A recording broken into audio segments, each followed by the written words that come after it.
2025 کا آیا ہے by the international financial institutions is down to 2.8%. میں یہ اس لیے کہنا چاہتا ہوں کہ ہماری جو ریکوری ہے اس کو گلوبل کانٹیکسٹ میں دیکھا جائے تو 2023 سارے جو دوست یہاں موجود ہیں انہوں نے اس کو کور بھی کیا ہے کہ جی ڈی پی گروتھ 2023 میں ہماری نیگیٹو 0.2% تھی. یہ الحمدللہ 2024 میں 2.5%. That's where we concluded the last fiscal year. اور اس سال جیسے آپ کو معلوم ہے we have announced a 2.7% growth for 2025. تو یہ gradual recovery ہے and from my perspective is the right way to go about it in terms of focus on sustainable growth. Because the last thing, all of you have been covering Pakistan for the longest time. The last thing we want to go is through another round of boom and bust cycles. تو اسی سلسلے میں ہم اس کو بات کو آگے بھی بڑھائیں گے 2026 کے سلسلے میں. اسی طرح جو گلوبل انفلیشن تھی, inflation has been a fantastic story for Pakistan. 6.8% global inflation 2023 میں, وہ 2024 میں 5.7% آئی, اور 2025 کے جو ہدف ہیں وہ 4.3% ہیں in terms of C P I inflation. اگر آپ پاکستان کی انفلیشن کو دیکھیں, جو ہیڈ لائن انفلیشن یا سی پی آئی انفلیشن یہ 29% سے کراس کر گئی تھی 2023 میں. پچھلے سال تقریباً اس وقت جب ہم اس وقت بھی بیٹھے تھے جو 23% کے قریب تھی, اور الحمدللہ now it's 4.6%. So I think we have moved in the right direction in the context of the global figures, and I thought I would just put it in that context. اب آئیے پاکستان کے سلسلے میں ہم بات شروع کرتے ہیں کہ میں 23 میں نہیں جاؤں گا, لیکن جہاں اس وقت ہم کھڑے تھے پچھلے سال, تو میں نے آلریڈی ذکر کر دیا کہ جی ڈی پی گروتھ اس وقت 2.5% تھی. انفلیشن کا بھی میں نے ذکر کر دیا. پالیسی ریٹ جب اس وقت ہم بات کر رہے تھے اس وقت بھی 22% تھا, اور اس کے بعد اوبیسلی جون میں جو ایم پی سیز ہوئیں اس میں سے پھر بتدریج یہ انٹرسٹ ریٹ کو اور پالیسی ریٹ کو کم کرنے کی ابتدا ہوئی, جو اب 1100 بیسس پوائنٹس ریڈیوس ہو چکا ہے. پبلک ڈیٹ اور debt to G D P ratio اس وقت تقریباً 68% تھی, جو اب تقریباً 65% آ چکی ہے. فارن ایکسچینج ریزروز 30 جون 2024 کو $9.4 بلین تھے, which were again a huge and remarkable recovery from where we were in back in 23, which was we were down to 2 weeks of import cover. اور پچھلے سال جب ہم کھڑے ہوئے اور اسی وقت جب ہم بات کر رہے تھے, اور پھر جون کے اوائل کے آخر میں جو نمبرز آئے, we were up to about 2 months of import cover. تو میں یہ کہنا چاہتا ہوں کہ جو ریکوری 23 کے بعد شروع ہوئی وہ 24 میں ایک صحیح سمت میں چلی, اور 24-25 میں ہم نے اس کو اور کنسولیڈیٹ کیا.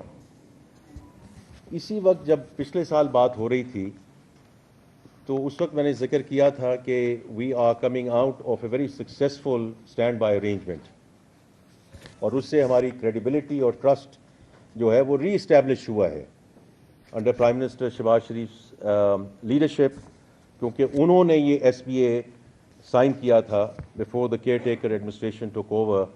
اور میں ہمیشہ کیئر ٹیکر ایڈمنسٹریشن کو اور ڈاکٹر شمشاد کو میں ہمیشہ اکنالج کرتا ہوں, because the kind of discipline that they should and she should as the finance minister allowed us to continue it in this administration. تو میں ہمیشہ اکنالج کروں گا کہ جو اچھے کام ہوئے ہیں اور اس کی بنیاد جو رکھی گئی وہ پرائم منسٹر شہباز شریف صاحب نے رکھی, پھر کیئر ٹیکر آئے, اور پھر ہم اس کو آگے لے کر چلے.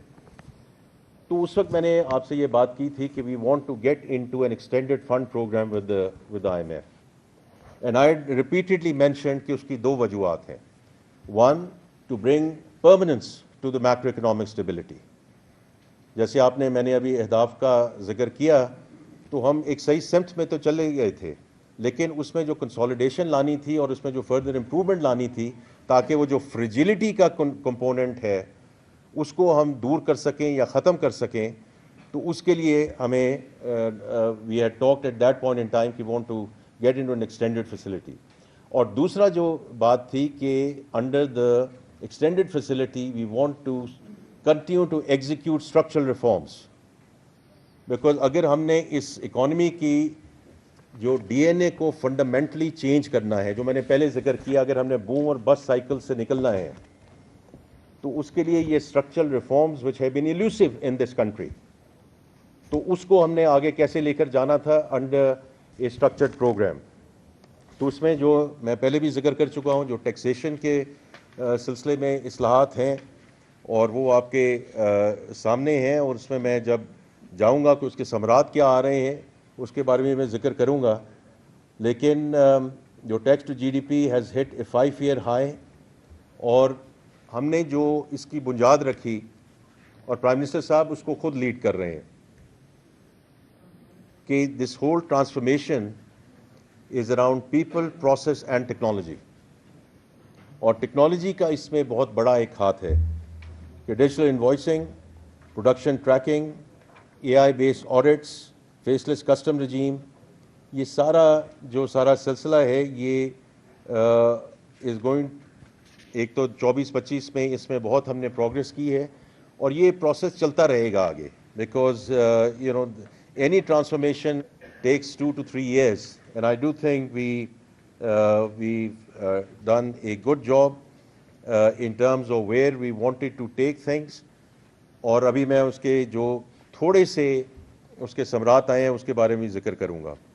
جو انرجی ریفارم ہے اس میں لغاری صاحب اور اب علی پرویز صاحب اس کو بہت تندہی سے آگے لے کر چل رہے ہیں. لیکن پاور سیکٹر ریفارمز کی اگر میں ذکر کروں تو اس میں جو ریکوریز ہیں they have been remarkable in terms of the progress that we have made in 1 year. اور اسی طرح industrial household energy tariffs کو جو کاٹا گیا, جو بورڈز لگائے گئے in terms of the discos, جو اب پرائیویٹ سیکٹر لیڈ ہیں اور پروفیشنل بورڈز ہیں, دیٹس مور امپورٹنٹ. اس میں جو گورننس میں بہتری آئی ہے اسی کی وجہ سے جو ریکوری بڑھی ہے, اور انشاءاللہ گوئنگ فارورڈ ڈسٹریبیوشن لاسز بھی کم ہوں گے. اسی طرح جو این ٹی ڈی سی کو 3 کمپنیوں میں ڈسٹریبیوٹ کیا گیا, وہ بھی ایک بہت امپورٹنٹ قدم تھا تاکہ ہم جو ایک باٹل نیک ہے ان ٹرمز آف ٹرانسمیشن اس کو ہم بہتر بنا سکیں. اینڈ لاسٹلی جو ابھی 1.275 ٹریلین سرکولر ڈیٹ کی جو ریزولوشن ہے جو بینکوں کے ساتھ سائن کی گئی ہے, is going to go and play a very important role, کیونکہ ہم نے لیگیسی کو ختم کرنا ہے, آگے کی جو لیکیج ہے اس کو بھی ختم کرنا ہے. سو دونوں چیزوں پہ جو ہے وہ کام کیا گیا in terms of the energy reforms. اس کے علاوہ جو ایس او ایز ہیں